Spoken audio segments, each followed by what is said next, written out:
At Lowe's, every pro is an MVP to us. It doesn't matter how big or small your business is. If you're a plumber, roofer, electrician, or remodeler, your business earns back when you spend, gets exclusive offers, and paint rewards. It all adds up to help drive your business. Join Lowe's MVP's Pro Rewards and Partnership Program today. Minimum purchase required. Earnings and paint rewards awarded as Lowe's e-gift cards. Exclusions, restrictions, and more terms apply. Valid through 12/31/22. See Lowes.com/L/pro loyalty terms. Subject to change. U.S. only. The Adventures of Sam Spade, Detective, brought to you by Wild Root Cream Oil Hair Tonic, the non-alcoholic hair tonic that contains lanolin. Wild Root Cream Oil, again and again, the choice of men who put good grooming first. Sam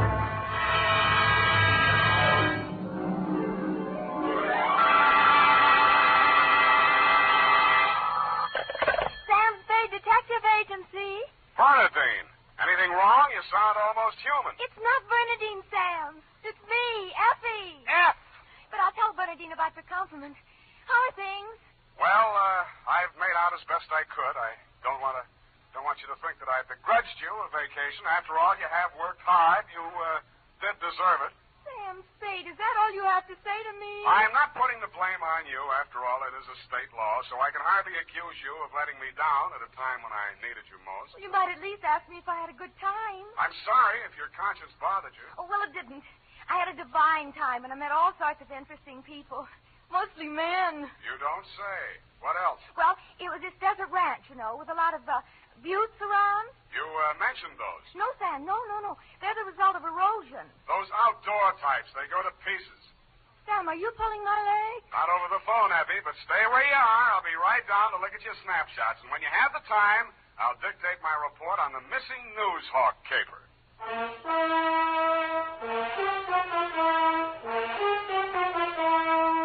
Dashiell Hammett, America's leading detective fiction writer and creator of Sam Spade, the hard-boiled private eye, and William Spier, radio's outstanding producer-director of mystery and crime drama, join their talents to make your hair stand on end with the Adventures of Sam Spade. Presented by the makers of Wild Root Cream Oil for the hair. Wild Root Cream Oil. That's the famous name to remember, men, next time you buy hair tonic. And look what Wild Root Cream Oil does for you. It grooms your hair neatly and naturally. Wild Root Cream Oil also relieves dryness and removes loose, ugly dandruff. Yes, men, Wild Root Cream Oil is your shortcut to really handsome hair. So be smart. First chance you get Wild Root Cream Oil Hair Tonic. Again and again, the choice of men who put good grooming first.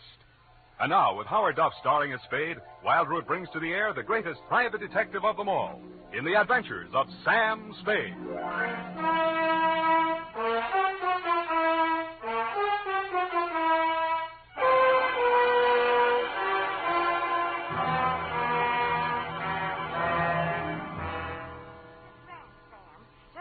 Kanab on Virgin River. Kanab, the Pearl of the West. Uh-huh. And did I mention the buttes? Oh, well, they're very interesting. The result of erosion. Yes. And it's authentic, too. Fay Hamlin's ranch. You, mean a working ranch? Yes. You see, that way you get into the spirit. Mm-hmm. My job was to feed the chickens. And that's how I met him. One of the buttes? Oh, Sam, he's a very cultured gentleman. Culture smoocher. What's he do for a living? He cures stammering. You don't say. What's his name? Charlie Shank. Charlie Shank? He's the founder of the Shank Institute of Articulative Correction, which I should learn. Articulative Correction. Where is this institute? Oh, I have the address here. General Delivery, Butte, Montana. Mm-hmm. You're sure you didn't help him break parole, Effie? Oh, no. We just went on long walks together. Where to? Oh, different points of interest. Like Wolf Canyon. Figures. Uh-huh. He invited me on this camping ship, a trip. Honorable, of course. Mm. But I couldn't go on account of my sunburn. Oh, it was awful. I've still got it, you see. And then he went back to Butte. He had to leave in such a hurry he couldn't even say goodbye. Wow. It was a pity, too, because an old friend he hadn't seen in years came looking for him just a few minutes later. With a warrant? No, he was an attendant in a nearby hospital. Mental? Oh, yes, very intelligent. He read me some of his poetry. Maybe you've heard it.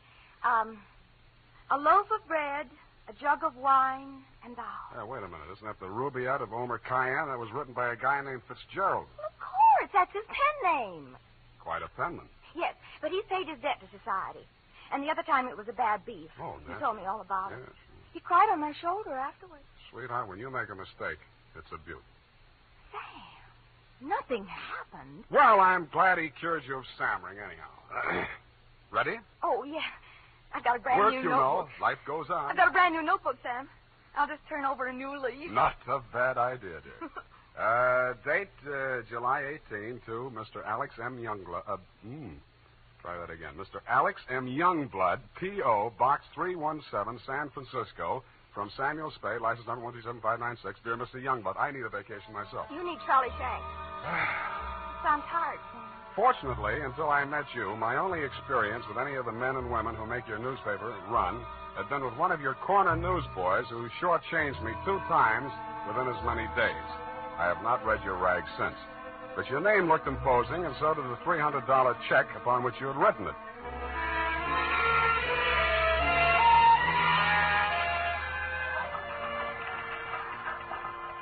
Per your instructions, promptly at 4 p.m. on the 15th inst., I munched through the litter of your city room toward a door marked A.M. Youngblood, publisher, managing editor, and city editor. I wondered if you were ambitious, frugal, or 3 men. I did not know that you had good taste until I saw the trim, 20-ish, and toothsome secretary in your outer office. Hello. You're new here, aren't you? Well, I'm not exactly here. I'm just here to see Mr. Youngblood. Oh. The name is Spade. Samuel Spade? Sam, except for my most intimate friend. Well, my advice to you, Sam, is to beat a hasty retreat. He's in a foul mood. Oh? Why? Is he blind or older than he feels? I refer, of course, to your spectacular charm, Miss, if I may call you Miss. Please, this is neither the time nor the place. My name is Phyllis Watson, and my phone number is in the directory, if you're really interested. I could be. Thank you. And if a man answers, tell him you're my French teacher. Oui. You better go in now. If you're late to an appointment with him, you're through. Do you have any more words of wisdom? No, but I hope you can do something to improve his state of mind. He's been awful lately. Good luck, Sam. Thank you, Phyllis Watson. Come in. Now, 1 minute past 4. You must be Mr. Spade. That's right. You're almost late. Sit down, Spade. Cigar? No, thanks. Well, don't expect me to offer a drink. You aren't a drinker, I hope. You don't listen to the radio, do you? Well, you'll not drink in this office. Nothing here but a cooler filled with water from a clean, gurgling, laughing mountain stream. You sound like a reformed drunk, Mr. Youngblood. What's that?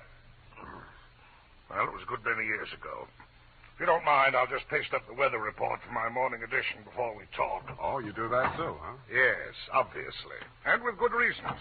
I remind myself that I was once a copy boy, and I find it a splendid way to, at least once each day, to lower myself to the level of the working man. There we are. Very hot in Phoenix, I see. Mm-hmm. Just what do you want a detective for, Mr. Youngblood? I was coming to that, Mr. Spade. Sorry. Now, well, first let me warn you that your assignment is a highly confidential one. They all are. In this case, a man's life may be at stake. Mm-hmm. The situation, my newspaper, at my order and under my guidance, has launched a campaign against crime. Not aimed at the petty criminal, but at the easy-living leeches at the controls of the rackets, the hoods in bankers' clothing, the mansion-house parasites who direct the pickpockets, the second-story men, the housebreakers, who gamble away $500,000 a year and pay income tax. Don't go to pieces. Of that amount. Yes, I understand. You're after the boys on the safer side of the fences.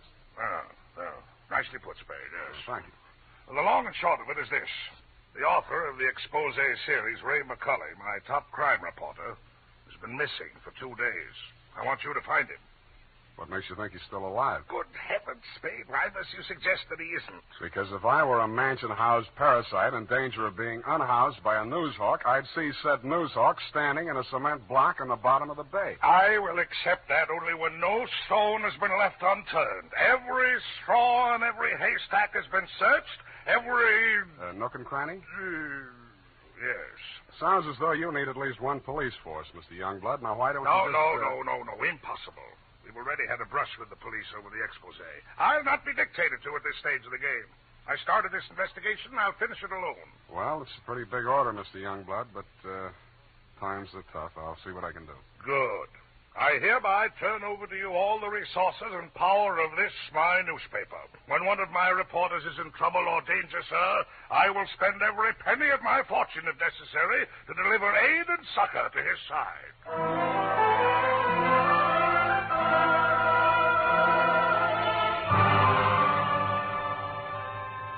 You then gave me Ray McCully's expose stories to date. I saw why you, his family and friends, and his creditors could have been worried about him. They were hot. One followed a stolen car from the time of the heist through the alteration of the body color, tire brands, license number, motor serial number to the time it was shoved onto a used car lot. They named names all the way through. And another did the same to the firm of Otter, Badger, and Mole, furriers, and alleged manufacturers of coats from clouted pelts. Ray McCully had dropped out of sight right after that story had been published. So I left your office hoping that I'd reach the address of Otter, Badger, and Mole before closing time. I did. The plushy showroom was occupied by a dozen attractive fur-bearing models, female, but wax. The live models, male, were wearing padded shoulders, pointed shoes, and coats tailored for underarm artillery. They would have looked more natural at Madame Tussaud's waxworks, Bertram the burglar section. Hey, what'll that be? Something for the little woman? Where do I find Mr. Otter? You the law? Leo sent me. He's in his office. Come on. Oh, wait a minute. Don't crowd me. You say you want to see the boss? On business. Stop nudging me with a rod. In there, hey, move. Okay. Hey, boss. Yes, Woody? Here's Joe here to see you. Leo sent him. I'll nudge him in, Woody. No nudging, Woody. Well. So Leo's sending a man to see me. I wonder why. If you'll comb this character here out of my hair, I'll try and tell you. Sit down, Woody. Thanks. You're new in town. Yeah, that's why Leo sent me. A local muckraker named Ray McCully interviewed you. He also interviewed Leo, but it didn't get printed yet. Leo wants to find him. So do I. How can I help? Well, he walked out of here, went to his hotel, wrote the story, and mailed it in. That's the last anybody's seen of him. Leo was just sort of hoping that you'd already taken care of him.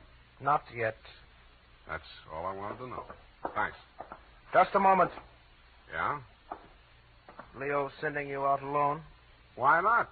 That's a tough boy, that McCully. He's got plenty of protection. That's what you need. What kind of protection? Go along with him, Woody. Who, me? You're Woody, aren't you? Now, look, Mr. Otter, I don't want to look a gift horse in the mouth, but the way I see it, this is a lone wolf type caper. Hey, what's the matter, hey? You think I'm too good for you? Well, Woody, I wouldn't say that. Good. It's settled then. Take care of him, Woody, and don't mix it up with any of Leo's boys. If he's out to get that rat McCully, he's our friend.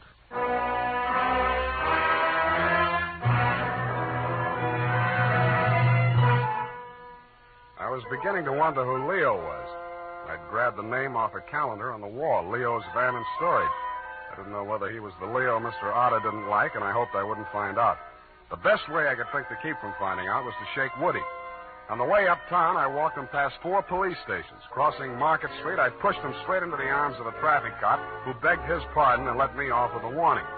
At the Blue Bottle Bar and Grill, I gave Joe, the bartender, the Mickey Finn sign, but Woody liked it. He ordered another. Then he said he knew a place on Columbus where the drinks were even better. It was called Leo's Place. I wondered if that meant anything. Hey, you, hey. Who, me, huh? I want your drink. Don't you like this joint? Yeah, sure, it's fine. We're not getting anywhere, though. You really take your work serious. Me, when I go gun for somebody, I go where I'm least likely to succeed. You live longer. Yeah. Woody, what do you know about this guy, McCully? You hear the boss. He say he's a rat. Yeah, but he said he's got plenty of protection. Who's furnishing it? Well, you see, there's a... Boy, oh, boy. Look at what just walked in. I looked. What I saw was not disappointing. She was wearing a skin-tight black satin with a plunging neckline and a new look only in places where it didn't matter. But she still looked enough like your secretary, Phyllis Watson, to be out of place in Leo's place. She didn't stay there long. She made a beeline through the kitchen to the rear exit. I made a beeline right after her. Woody was breathing down my neck as I started up the rickety outside stairway at the back of the building. I stopped the landing and turned around to face him. See you later, Woody.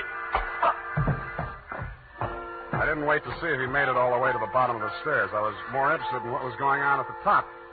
A door had opened, and Phyllis stepped inside. The man who let her in looked like Ray McCully. Who are you? The name is Spade. I don't know that name. Your boss hired me to find you. Private Dick? Yeah. Can I talk to you for a minute? Sure. Put your hands behind your neck and walk up slow. Okay. All right. Go inside. What's the matter? You're not acting glad to see me. This is the guy, fellas. Yes. Alex hired him this afternoon. There, you see. Now, what do you want me to tell Youngblood? You're not going to tell anybody anything. Oh. It caught me right behind the ear. The last thing I saw was that plunging neckline as Phyllis rushed forward. I didn't know whether she was rushing to my rescue or to get in a few licks of her own. 5 seconds later, I didn't care. As the design of the linoleum slammed up at me, I had just time to wonder why, of all the people who were looking for Ray McCully, I had to find him. Then I was out. Boing. Maced for my pains.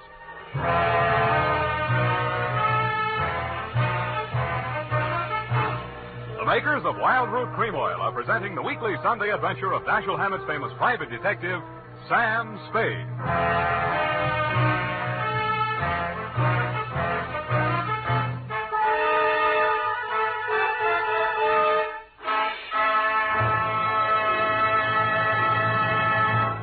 If you want the well-groomed look that helps you get ahead, socially and on the job, listen.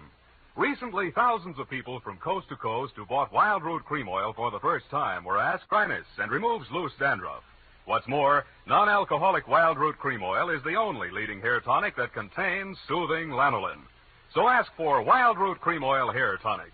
Again and again, the choice of men who put good grooming first. By the way, smart girls use Wild Root Cream Oil, too. And mothers say it's grand for training children's hair.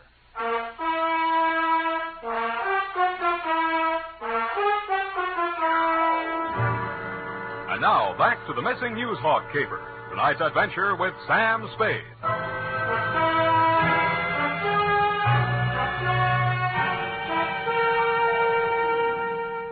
I was lying on the floor in a room with nothing in it but a sink, an army cot, a square of dirty linoleum, and a body. I staggered to my feet, ran some cold water over my head, and took a closer look. It was Ray McCully. He was a very dead crusading reporter. He'd been stabbed clean through with a long-bladed kitchen knife. It set on the handle, property of Leo's place. I went through his pockets. In his wallet, a press card, a police card, union card, and 10 genuine, crisp, new $1,000 bills. That gave me a line on the killer. He was crazy. So was I. I left it on him, too. Folded up in his vest pocket, I found 2 newspaper clippings, one from the Chronicle and one from your paper, both weather reports for the same date. It was very hot in Phoenix, according to both papers. But according to your weather report, the temperature in Needles, California was 135 degrees. That needled me. So did the slip of paper I found on his shoe. The number 9 and a date had been stamped on it with a rubber stamp. The date was the same as that of the weather reports. I turned it over. It said Ruthie's Booth, Manson Bowling Alley.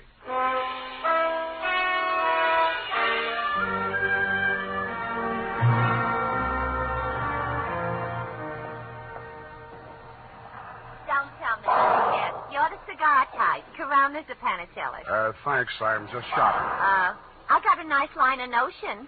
So have I. No, I mean the dolls, the Hollywood dolls. You know, for the bed, only $1 plus tax. Very reasonable. Say, what's on your mind? Leo sent me. Oh. Are you going to collect the slips hereafter? Well, not tonight. You see, I'm sort of a troubleshooter. Leo's checking up on some of the numbers that didn't come out right. Listen, I'll tell him to his face I don't want any part of those wrong numbers. They're scary. Nuts. Who bought this one? Let me see. Oh, last Thursday. Oh, number 9. How can I forget? He put $500. And honest, if he's been around once, he's been around 100 times to see if it paid off. Did it? What's his name? Mr. Spinelli. He buys a slip every day. And if you ask me, he's learned a system. Because he's been winning, you know. Dimes and then $1 and then $5. And then when he come in with 500 on number 9 until he dropped dead, did it win? Where does he live? It did. Wait, I'll look on the sheet. Hey, somebody else was in just this afternoon. Give me that address. Hurry up, will you? It's right around the corner on Manson, 810. Say, maybe that's his system, 8 and 1. Don't that add up to 9? Hey, what's the matter? Where are you going in such a rush?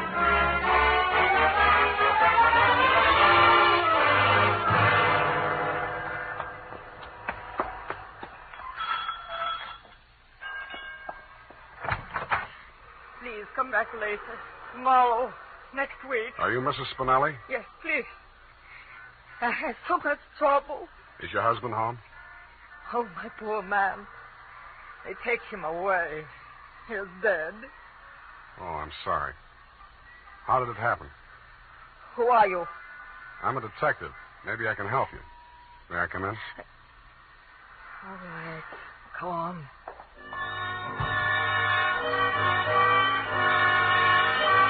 It took quite a while to gain her confidence, and after that, it took still quite a while to piece together the grief-stricken grumble of words that poured out of her. When I got it down in the form of a statement, I asked her to read it over. Item: statement by Mrs. Arturo Spinelli.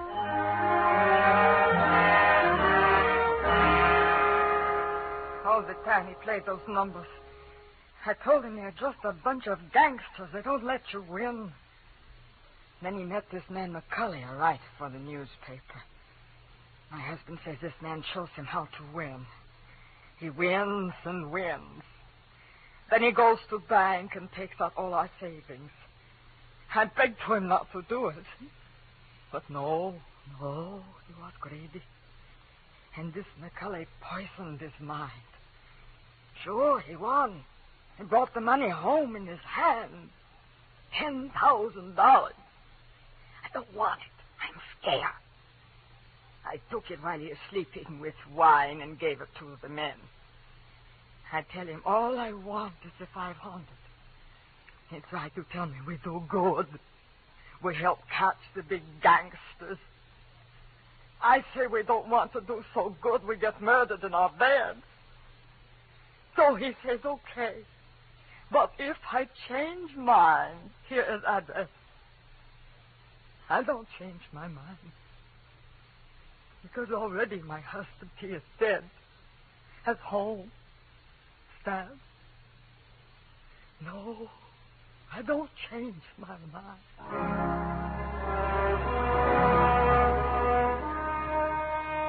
She signed it, and I left her alone with her grief.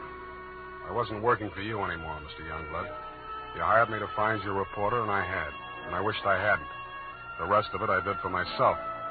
You weren't in your office when I got there, but Phyllis was. I found her behind the city desk in the act of dropping tomorrow morning's weather report into the slot. I grabbed her out of her hand. What? Oh, it's you. Where's your boss? At home, I guess. We'll talk in his office. Come on. Sam, I can explain how I have You're going to to explain plenty before I'm finished with you. Sit down. Oh, you... I have to be so rough. What's the matter with you? Plenty. I'm stupid. I was stupid to take this job, and I was stupid to play it cagey with you. I should have beaten the story out of you before the trouble started. It's a little late in the day now, but not too late to send you up for McCulley's murder. Oh, you're insane. Ray McCulley was... I'm the only one who ever tried to help And you. I'm the only one who can place you in that room, not 10 minutes before the murder. I told you I can explain Stop why... trying to save your own skin.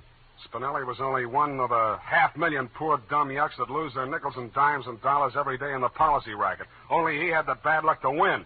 There won't be any more lucky dead people like him if I have to make a patsy out of you to stop it. It won't stop it. Nothing will. Ray talked big and brave like you. Now he's dead. Yeah, with $10,000 dirty money in his wallet. I won't let you say things like that. Ray was an honest reporter, too honest.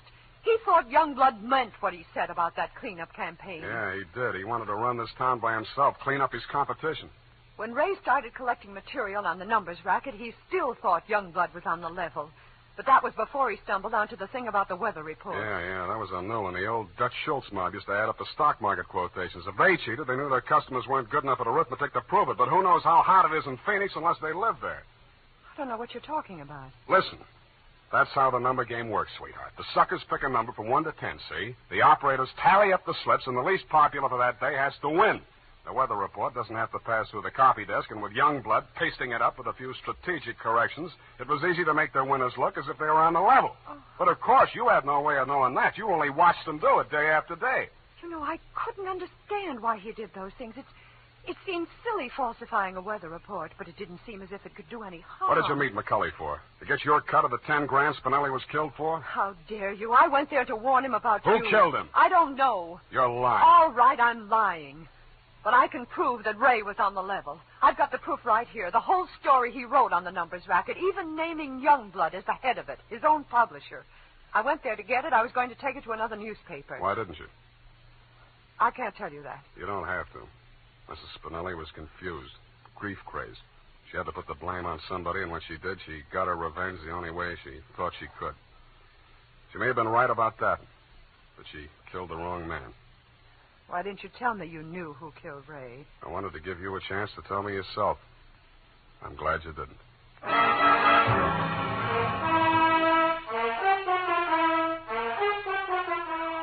And that, Mr. Youngblood, is the crop. I'm sure you appreciate the fact that I gave the double scoop to your paper.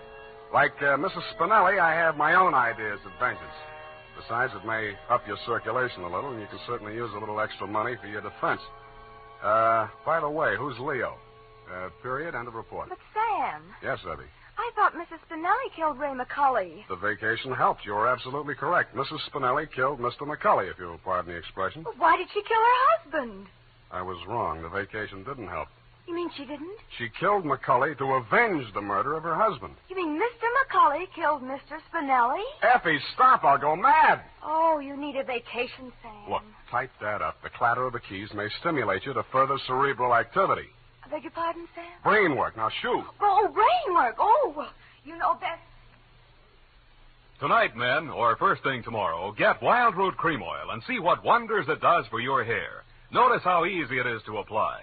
Notice what a neat, natural job it does of grooming your hair. Notice, too, how effectively Wild Root Cream Oil relieves annoying dryness and removes loose, ugly dandruff. No getting around it. Once you try it, you'll never be without it. So tonight, or first thing tomorrow, call at your drug or toilet goods counter for Wild Root Cream Oil. Get the big economy bottle and the handy new tube that's easy to pack when you travel. Also, ask your barber for a professional application of Wild Root Cream Oil Hair Tonic. Again and again, the choice of men who put good grooming first. Well, here it is, Sam. And you were absolutely right. The typing cleared my mind. It's all clear now except for one thing. Well, let's clear that up right away. Why did Mrs. Spinelli kill her husband? She did not kill her husband. Oh, I'm sorry. I meant, why did Mr. McCulley kill Mr. Spinelli? Kelly did not kill Spinelli. Who's Kelly? McCulley. McCulley's real name was Kelly? Now, let's start all over again. Disregard everything we said up until now. Make your mind a complete blank. All right, Sam. In the first place, McCulley did not kill Spinelli. That's what I said. It was his wife, wasn't it? Now, wasn't it, Sam? Oh, stop teasing me. Sam, why do you look at me like that? Effie, Mr. Spinelli was killed by one of the policy racket hoods to get back the 10 grand he won on the numbers game. Then how did the money get into Kelly's pocket? McCulley's. Why do you insist on using his alias, Sam? Effie, that was a tip of the tongue. I mean, look, Mrs. Spinelli took it to him because she was afraid her husband might be killed for Then it. why didn't they take the money when they killed him? Because Mrs. Spinelli had already taken it. Then she did kill him. Go home, Effie! All right, Sam. I'm sorry I'm so irritable to you, but I thought it... Well, it's been so long since I've been here, you know, Sam, Angel, you're just tired. Vacations have a habit of doing that to you. After a week or two in the office, you'll be all rested up again. I'll take it easy. You act as though you thought my mind were affected. Come here. Sam, now don't, my sunburn. Yeah. Oh, it hurts. It's nice to have you back.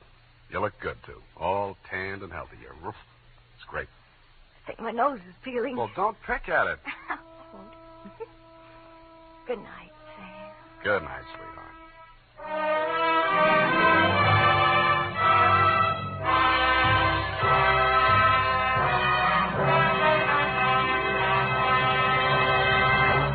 The Adventures of Sam Spade, Dashiell Hammett's famous private detective, are produced and directed by William Spier.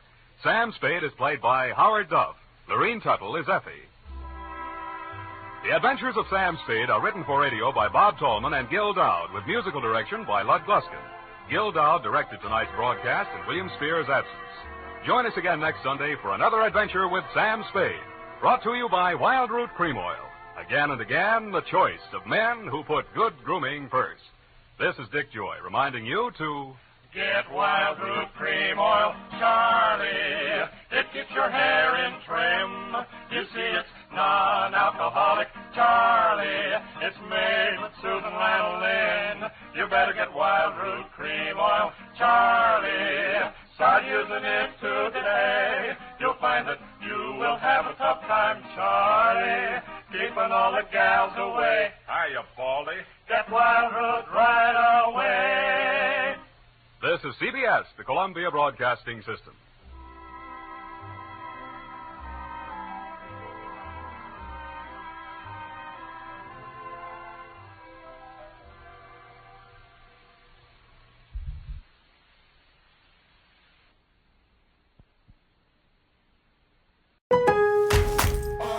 At Lowe's, every pro is an MVP to us. It doesn't matter how big or small your business is. If you're a plumber, roofer, electrician, or remodeler, your business earns back when you spend, gets exclusive offers, and paint rewards. It all adds up to help drive your business. Join Lowe's MVP's Pro Rewards and Partnership Program today. Minimum purchase required. Earnings and paint rewards awarded as Lowe's e-gift cards. Exclusions, restrictions, and more terms apply. Valid through 12/31/22. See Lowe's.com/L/Pro Loyalty Terms. Subject to change. U.S. only.